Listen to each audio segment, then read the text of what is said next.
Hello tarot lovers, എല്ലാവർക്കും rose tarot മലയാളത്തിലേക്ക് എല്ലാവർക്കും സ്വാഗതം. അപ്പോൾ ഇന്നത്തെ റീഡിംഗ് എന്ന് പറയുന്നത് നിങ്ങളുടെ വ്യക്തിയുമായിട്ട് ഇനിയൊരു റിയൂണിയൻ ഉണ്ടോ, ഇനി അത് സംഭവിക്കുമോ എന്നൊക്കെയാണ് ഈ റീഡിങ്ങിൽ നിന്ന് പറയാൻ പോകുന്നത്. അപ്പോൾ നമുക്ക് റീഡിങ്ങിലേക്ക് കടക്കാം. നിങ്ങൾക്കിടയിലേക്ക് വീണ്ടും ഒരു റിയൂണിയൻ സംഭവിക്കാനായിട്ട് പോകുന്നതായിട്ടാണ് ഇവിടെ കാണിച്ച് പറയുന്നത്. അപ്പോൾ നിങ്ങൾക്ക് ആ വ്യക്തിയെക്കുറിച്ച് കോൺസ്റ്റൻ്റായിട്ട് ചിന്തകൾ വരികയും ഈ വ്യക്തി ചെയ്യുന്ന ഓരോ കാര്യങ്ങളും നിങ്ങൾ പലവരിൽ നിന്നും അറിയുന്നതൊക്കെ ഒരു സൈനാണ്. ഓക്കെ, അപ്പോൾ ഇത്രയും കാലവും നിങ്ങളുടെ ഒരു എന്ന് പറഞ്ഞിട്ടുണ്ടെങ്കിൽ ഈ വ്യക്തി നിങ്ങളെ വിട്ടു പോകുമോ എന്നുള്ള പേടി കാര്യങ്ങളൊക്കെ ആയിരുന്നു. പക്ഷേ ഈ വ്യക്തിയുടേതായ കുറേ വിട്ടുവീഴ്ചകളും കാര്യങ്ങളും ഒക്കെ ഉണ്ട്. അത് നിങ്ങൾ പലപ്പോഴും ഈ വ്യക്തിയോട് പറഞ്ഞ് തിരുത്താനായിട്ട് ശ്രമിച്ചിട്ടുണ്ടെങ്കിൽ പോലും ഈ വ്യക്തി അതൊന്നും കൂട്ടാക്കാതെയാണ് നടന്നിരുന്നത്. ഈ വ്യക്തി ഇപ്പോഴാണ് ഒരിത്തിരി മെച്ചുവേർഡായിട്ട് ചിന്തിച്ച് തുടങ്ങിയിരിക്കുന്നത്. അതായത് ഒരു ലവ് ഇതിലോട്ട് കടക്കുമ്പോൾ എങ്ങനെയാണ്, ഒരു റിലേഷൻഷിപ്പിൽ എങ്ങനെയാണ് വേണ്ടത് എന്നുള്ളതൊക്കെ ഈ പേഴ്സൺ ഇപ്പോഴാണ് തിരിച്ചറിയുന്നത്. ഓക്കെ, ഈ വ്യക്തി ചെയ്തുകൊണ്ടിരുന്ന എന്ന് പറഞ്ഞിട്ടുണ്ടെങ്കിൽ എല്ലാവരുടെയും ഫീലിങ്സ് വെച്ച് കളിക്കുക, അങ്ങനത്തെ ഉള്ളൊരു ബിഹേവിയർ ആയിരുന്നു ഈ വ്യക്തിയുടെ അടുത്ത് നിന്നുണ്ടായിട്ടുള്ളത്. പക്ഷേ ഇവർക്ക് എന്താണ് വേണ്ടതെന്നുള്ളത് ഇപ്പോഴാണ് ഈ വ്യക്തി തിരിച്ചറിയുന്നത്. ഈ വ്യക്തിയോടൊപ്പം സ്നേഹിച്ചു കൂട്ടുന്നവരാരൊക്കെയുണ്ട്, ആരൊക്കെ ഇല്ല എന്നുള്ളത് ഈ വ്യക്തി ഇപ്പോഴാണ് മനസ്സിലാക്കുന്നത്. ഈ വ്യക്തിയെക്കുറിച്ച് നിങ്ങൾക്ക് നിരന്തരമായിട്ട് ചിന്തകൾ വന്നുകൊണ്ടിരിക്കുന്നുണ്ടെങ്കിൽ തീർച്ചയായിട്ടും ഈ വ്യക്തി നിങ്ങളെക്കുറിച്ച് ചിന്തിച്ചു കൊണ്ടിരിക്കുന്നു എന്നുള്ളത് തന്നെയാണ്. അതുകൊണ്ട് തന്നെ അൺഎക്സ്പെക്റ്റഡായിട്ട് ആയിരിക്കാം ഈ വ്യക്തിയെ നിങ്ങളിനി കാണാൻ പോകുന്നത്. ഒരു റിയൂണിയൻ അങ്ങനെ തന്നെയാണ് സംഭവിക്കാൻ പോകുന്നത്.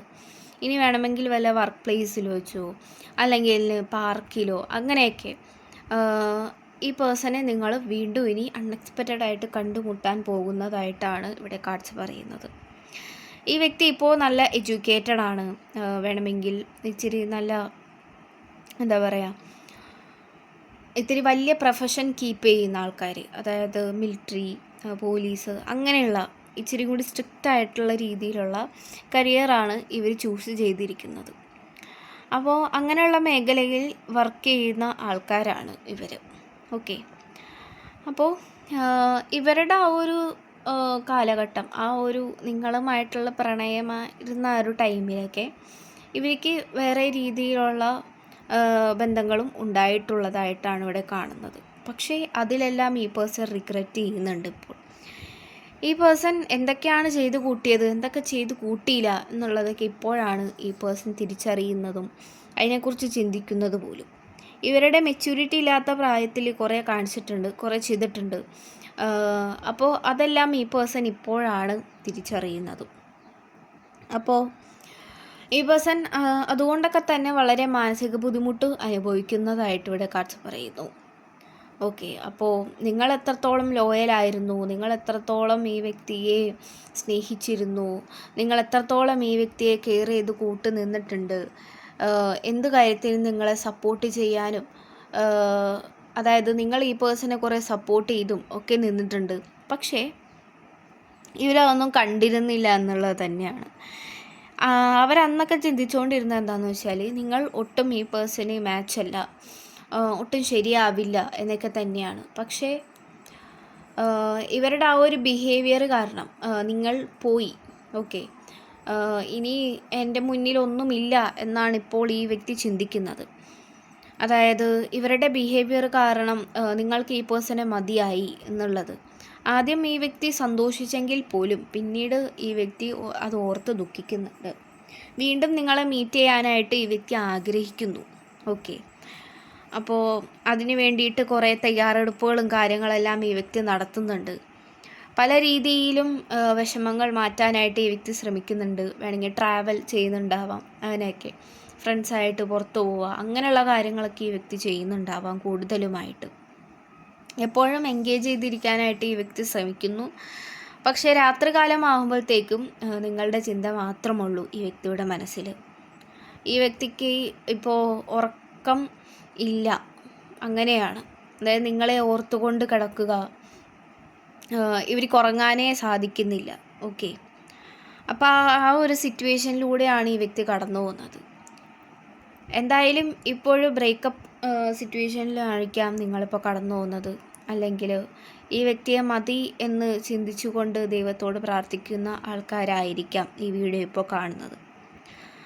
അപ്പോൾ തീർച്ചയായിട്ടും നിങ്ങൾക്കൊരു റീയൂണിയൻ സംഭവിക്കാൻ പോകുന്നതായിട്ടാണ് ഇവിടെ കാർഡ്സ് പറയുന്നത്. വേണമെങ്കിൽ ഈ വ്യക്തിയുടെ കാര്യങ്ങളൊക്കെ നിങ്ങൾക്ക് മനസ്സിൽ വരുന്നുണ്ടാവും. ഇടക്കിടക്ക് ഇങ്ങനെ വെറുതെ ഇങ്ങനെ ഇരിക്കുമ്പോഴത്തേക്കും പെട്ടെന്ന് റാൻഡമായിട്ട് ഈ വ്യക്തിയുടെ കാര്യങ്ങളൊക്കെ നിങ്ങളുടെ മനസ്സിലേക്ക് വരുന്നുണ്ടെങ്കിൽ തീർച്ചയായിട്ടും ഈ വ്യക്തി നിങ്ങളെ ചിന്തിക്കുന്നുണ്ട് എന്ന് തന്നെയാണ്. അപ്പോൾ നിങ്ങളിപ്പോൾ എന്താ ചെയ്യുന്നതെന്ന് വെച്ച് കഴിഞ്ഞാൽ അതായിട്ട് മുന്നോട്ട് പോവുക, വാശി പിടിക്കാതിരിക്കുക, നല്ല സമാധാനത്തോടു കൂടി സന്തോഷത്തോടു കൂടി ഇപ്പോൾ ചെയ്യാൻ കിട്ടിയിരിക്കുന്ന എന്ത് കാര്യമാണെങ്കിലും അത് പൂർത്തീകരിക്കാൻ ശ്രമിക്കുക, അതായിട്ട് മുന്നോട്ടിപ്പോൾ പോവുക. നിങ്ങൾക്ക് ക്ഷമ വേണം എന്ന് തന്നെയാണ് ഇവിടെ പറയുന്നത്. അൺഎക്സ്പെക്റ്റഡ് ആയിട്ട് നിങ്ങൾ തന്നെ ഇതിൽ പ്രിപ്പയർ ആയി.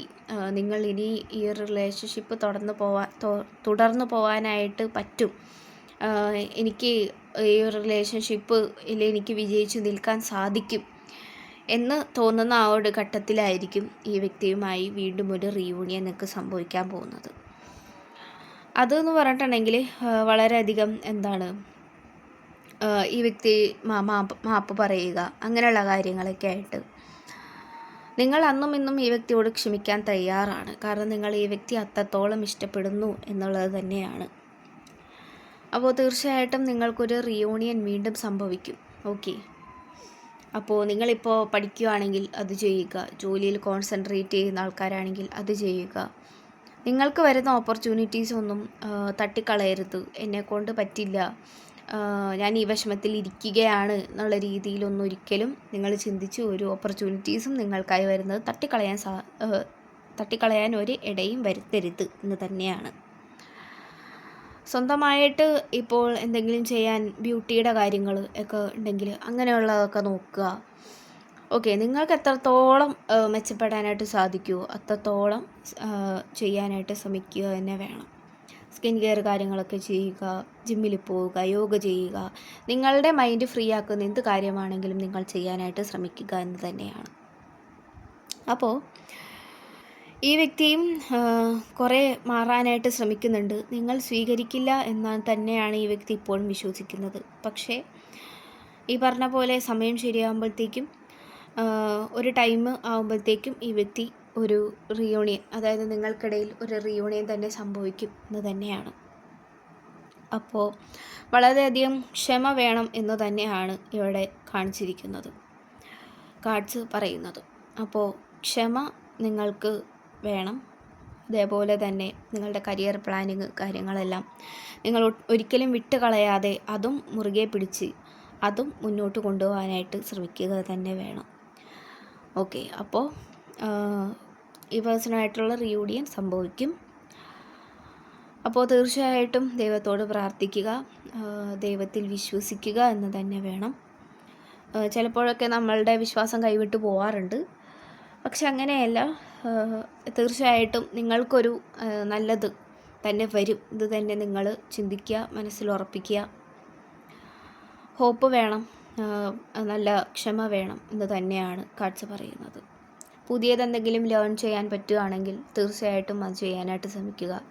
ഡാൻസ് അങ്ങനെയുള്ള കാര്യങ്ങളൊക്കെ പഠിക്കാനായിട്ട് നിൽക്കുന്ന ആൾക്കാരുണ്ടെങ്കിൽ തീർച്ചയായിട്ടും അതിലൊക്കെ എല്ലാത്തിലും ആക്റ്റീവായിട്ടിരിക്കാനായിട്ട് നിങ്ങൾ ശ്രമിക്കുക എന്ന് തന്നെയാണ് വേണ്ടത്. ഓക്കെ, നിങ്ങളുടെ മനസ്സിൽ ഇപ്പോൾ വരുന്ന എന്ത് കാര്യമാണെങ്കിലും അത് ശരി തന്നെയാണ്. അത് പോസിറ്റീവായ കാര്യങ്ങളാണെങ്കിൽ തീർച്ചയായിട്ടും നിങ്ങളത് ഏറ്റെടുത്ത് ചെയ്യാനായിട്ട് ശ്രമിക്കുക. ഓക്കെ, അപ്പോൾ ഈ വ്യക്തിയിൽ നിന്നും റീയൂണിയൻ സംഭവിക്കും. അപ്പോൾ നിങ്ങളുടെ കാര്യത്തിൽ മെച്ചപ്പെടാനായിട്ട് കൂടുതലും ശ്രമിക്കുക എന്ന് തന്നെയാണ്.